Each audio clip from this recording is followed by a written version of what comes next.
The holiday of Sukkot, in which we live in a temporary structure, has a lot to teach us about what we give up for the sake of safety and the perception of security. Trigger warning.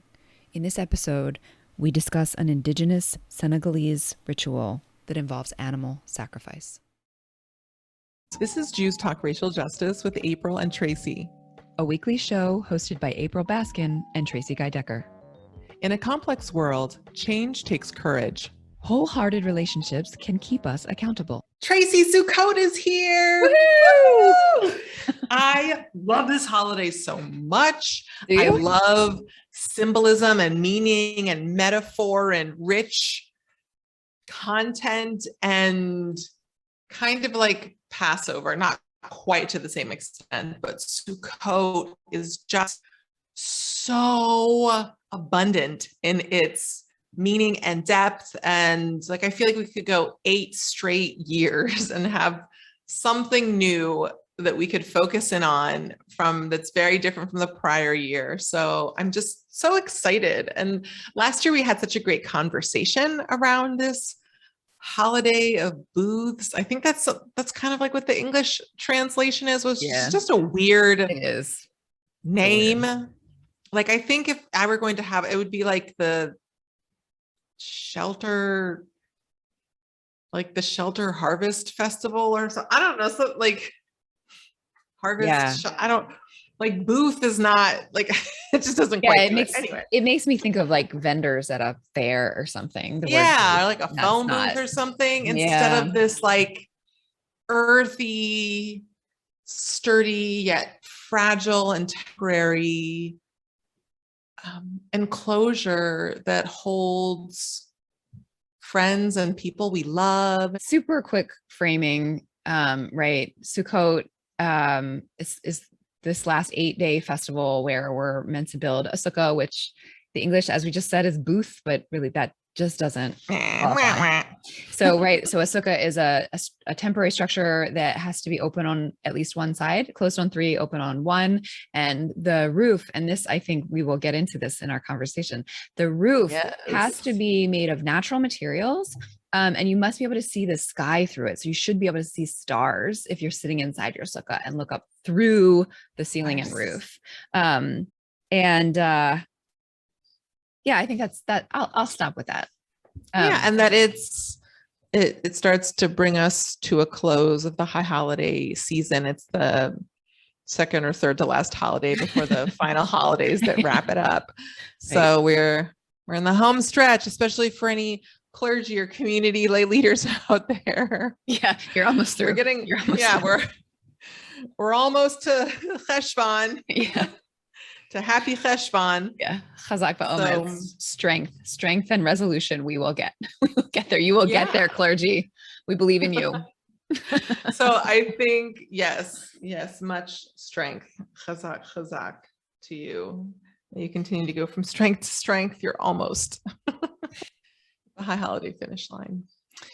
And potentially for those who aren't clergy, but who are just either hosts or helping stewarding people around their spiritual journey for any number of reasons or experiences.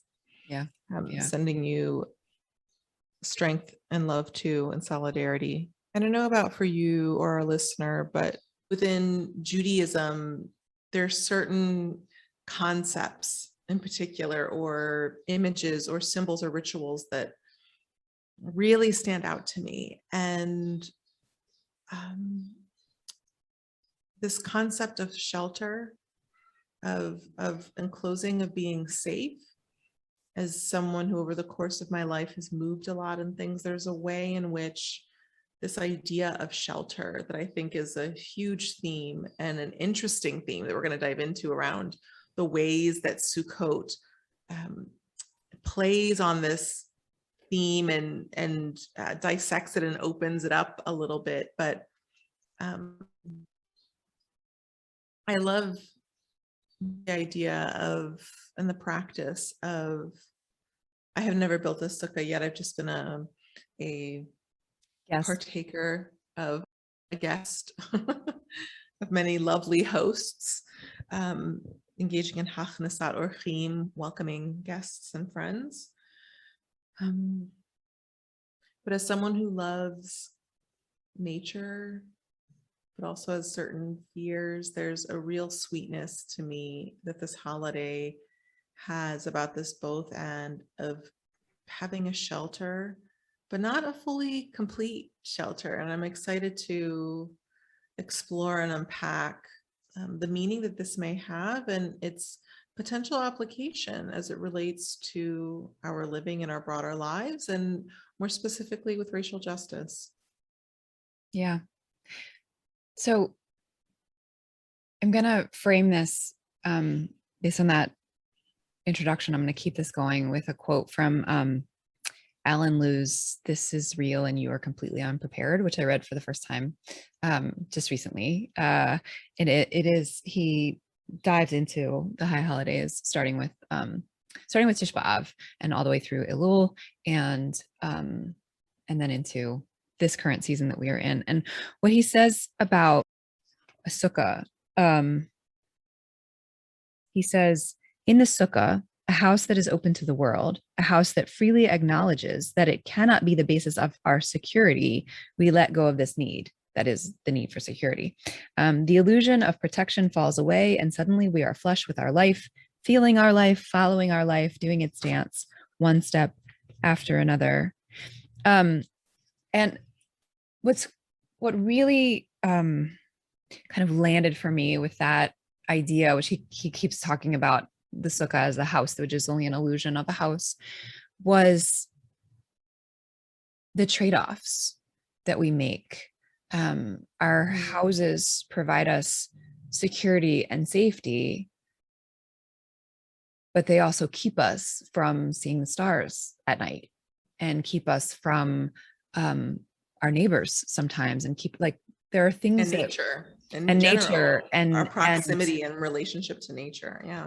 And the natural breezes and so when you protect yourself from the rain, you also protect yourself from things that you might actually enjoy. And the rain can be enjoyable as well. Anyway, I was really left with this sense that if I were to extrapolate that notion, what are the things that I do consistently to protect myself that are also that I am also then giving something up as a result? What am I giving up in order for the protection? And that has felt like a really important and generative question in this season. Yeah.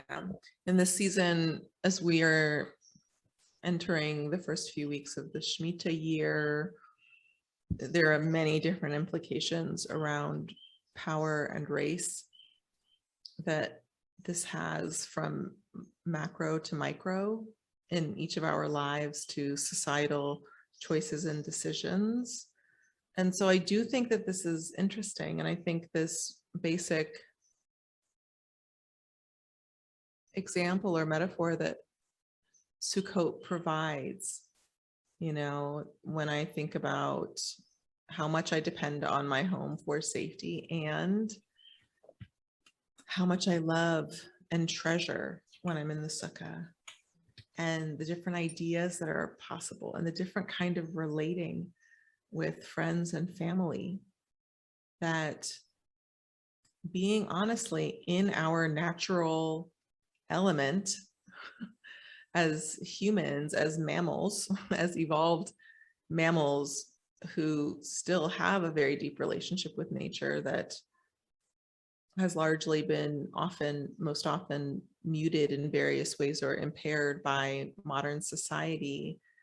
And I think that this just raises, there's so much here, like we could discuss this for hours, but there's really something to be said for the value of this Torah and wisdom that Sukkot gives us around what does it mean for us to step out of our comfort zone. I just learned yesterday. I have a feeling it's spiritual. That's my guess, but we'll see. And language. Yeah, I learned that. So I learned this from Rabbi Shais Rishon, that the word that is usually translated as sacrifice, like from the root lahakriv, kirban, it's usually translated as sacrifice. It's the same shorish, the same root as karov, which means close.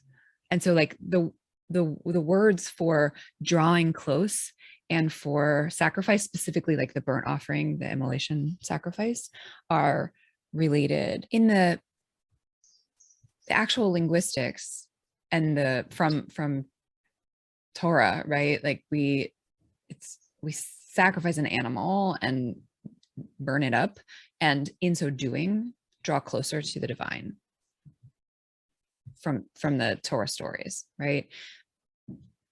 Obviously we're not doing sacrifices anymore. So what does it mean? Well, we're not doing animal sacrifices on the temple yeah, mount. Jews aren't. I am currently proximate to it with my Muslim partner and in Senegalese society, and I have different thoughts and feelings about it. And then I remember my people used to do this too, and it wasn't that long ago, just not in my lifetime. Or anyway, please continue. Right. So we Jews are not making sacrifices, burnt offerings on an altar anymore. And yeah, Baruch Hashem for that. And when I get a little bit queasy when I read those sections of the Torah about the blood splattering on the altar. And so what is the metaphor? Like, what is the figurative lesson about sacrifice, about something being burned up and transformed? Including in what sense is it consumed in order to draw close? I can't remember. I don't know if this is going off topic, but since my partner knows it's upsetting for me to see animals be slaughtered, he's kind of protected me from it. But on my first trip to Senegal, I can't remember if I've talked about this on the podcast, but I don't think so. We visited an indigenous Senegalese community, my friend and I, and went to see a woman, a matriarchal mystic. She gave each of us a personal mystical reading using seashells, and in honor of our visit, they slaughtered a goat and sacrificed a goat. And they did this ritual where before they shechted, before they slaughtered the goat, they gave us the honor of saying our prayers into the goat's mouth. Wow. I also spoke to the goat, for what it's worth. And I think, and my assumption is, without knowing the full explanation, is that when the goat was killed, that the goat's spirit would carry. But so I'm just reminded of what you're saying as someone who's living in a society where some of these things, and witnessed an actual animal sacrifice. Yeah, and was treated as an honored guest, but all of this to say, it speaks to your point about this. And then they didn't. Well, eventually they also then used all of the component parts and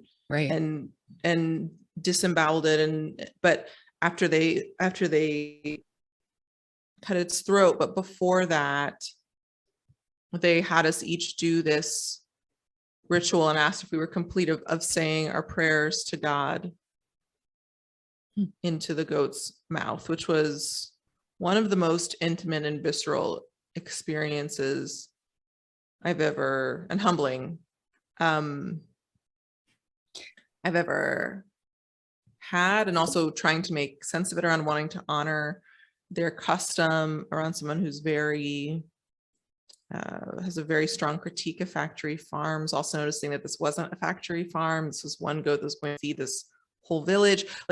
And also this is a sentient being. And as a student of Thich Nhat Hanh, I would prefer, I don't always live up to this lately. I killed a beetle this morning in my office, which is not, Thich Nhat Hanh taught me better. I should have captured it instead of, so I'm not trying to be holier than thou, but just say, as someone who thinks that every single life is sacred, and also it was a huge honor. I'm just a guest here. Well, it sounds and it sounds like they actually honored its sacredness. Right. Yeah. Yeah. Well, that adds a whole different cast too. I mean, like I was just thinking about like what but the burning, comfort, but this idea of elevation of something being done, and then something rising, or something, right? a process of transformation Mhm. occurring, and whether it's through burning, whether it's through the slaughter and the soul leaving the goat's body. Yeah, I mean, I was thinking about sacrificing my comfort in order to sit in the sukkah, or sacrificing my armor. That's where I was mostly thinking too. But then or when you mentioned your lesson from Rabbi Rasson, or like sacrificing my armor that protects me for the sake of closeness by being vulnerable with someone. I mean, that's where I was going. And so and I will say that your very literal sacrifice that you're talking about, actually, I think only like deepens and enriches my thoughts about that, right? Because it's all a both and, right? And I think that the loss of an animal's life that you witnessed is a true loss that can be grieved. And also there's all this other stuff, all this other meaning and wisdom, closeness that you achieved with those, with your hosts, and with the other people that you were with, and with your understanding of how the world works. And so I think that I'm buzzing a little bit. And what's coming up for me as you're talking about this, it's the through line between these themes of shelter and what are different structures, institutions, constructs that we continue to engage in because of some of its benefits, even though they come at a high cost. And what we were just talking about regarding historic and present day animal sacrifice within different communities and religions, the theme that's coming up for me around it that I'm feeling in my body as we were talking about this is our inherent fragility. It was very humbling to me, and it was important. They kind of laughed at me because I decided, leveraging my anti-oppressive healing background. So I held my friend's hand as they were slaughtering, which they thought was adorable, and just laughed. But so I did a good job of not, I didn't want to be, and I wasn't in a place of I was holding my experience based upon my framework, and also holding and honoring the dignity and purpose and clarity that these spiritual leaders had around a process that they invited us in as a guest. And so I was relieved when they laughed, because you're like, oh, ha ha ha, cute, that it was, but that they were like, okay, now we continue with this process. But it's this idea of fragility, which I think Brene Brown recently has really championed this, but I think there's just interesting things there. Again, many things could be unpacked, but that I think is both, with fragility comes opportunity for newness and growth. And I think we tend to think of it as weakness and exposure.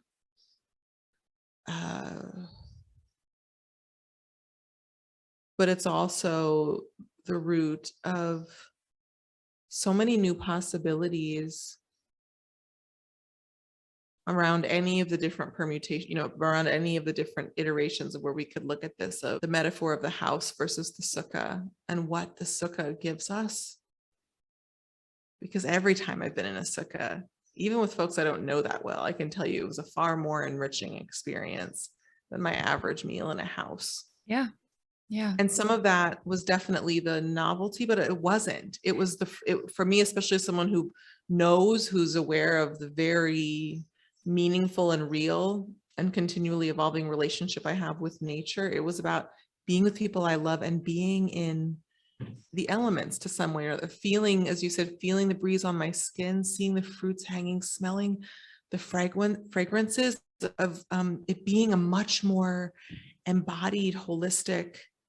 I think we were talking about this before we started recording, but when I'm in the sukkah, and this is fun to kind of notice for the first time, kind of all four major parts of me are on.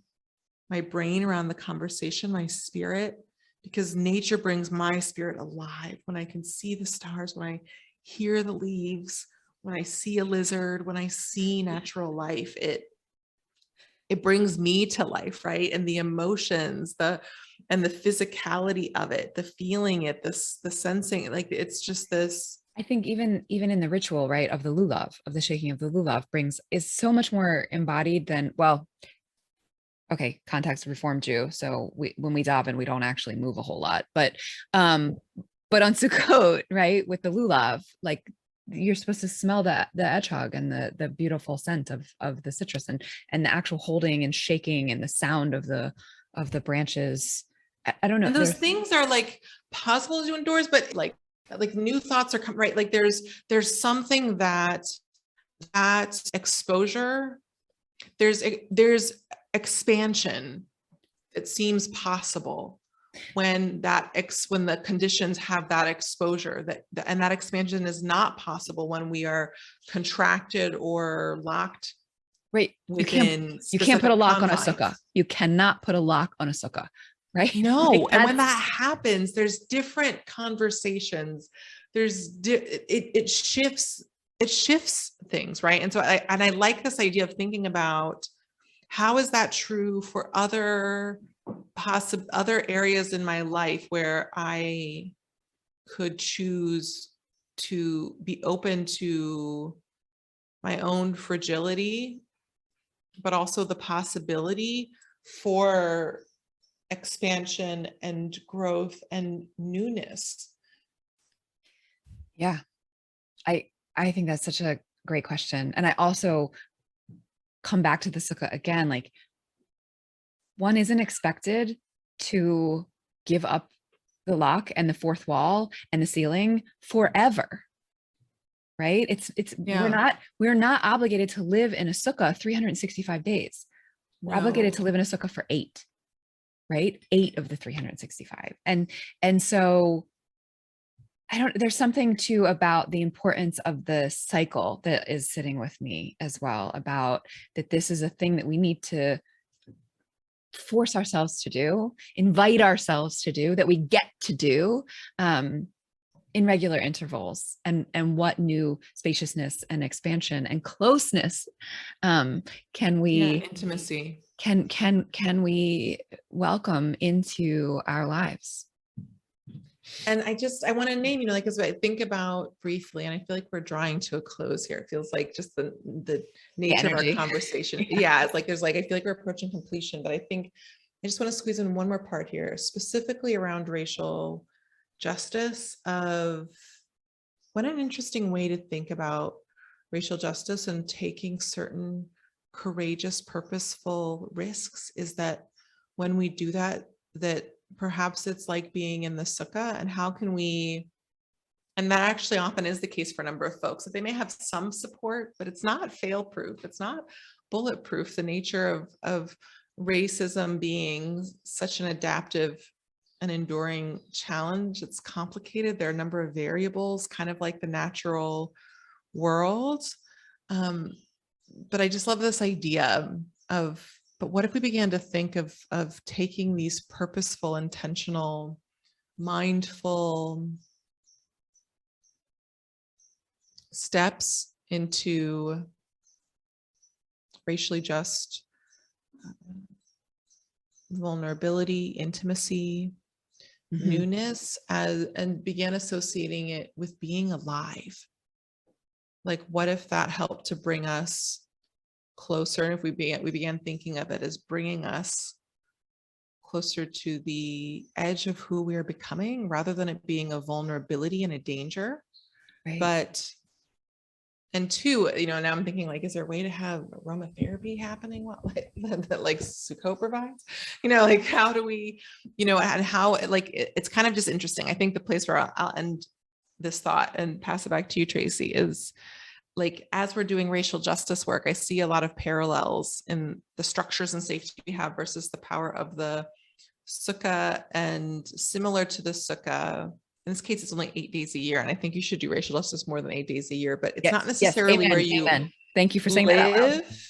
Right. Yeah. But like, it's not necessarily where you live that like it, but it's a place that you can visit. And are there ways in which, kind of like how we talked around a Passover, about the different elements of Sukkot, that you could think about this around what are the different commandments on Sukkot, and how can we leverage those as it relates to racial justice? How can we invite guests and friends to join us in our learning, in our advocacy? How can we nourish ourselves while we're doing this? How can we keep the stars in mind, which I know, as I've been deeply engaged in my racial justice and social justice work over the years, I often appreciated moments when I was either on a plane or most often on the subway in Boston, the whole Boston skyline. It just helped put it like, right, there's a whole city, whole sky, there's a whole galaxy. My little segment of that is important, but it's also contextualized in this bigger whole. Lastly, I think I'll say, thinking about a metaphor around this aliveness in the lulav, and how can we engage in a lulav-like activity as we're doing our racial justice work around awareness, around what's happening on our sides, in front of us, behind us, and around our impact in the world, not just from what we see ahead, but the peripheral stuff of the impact we have, or what's in our wake of different actions we have. And moving forward, how do we think more creatively?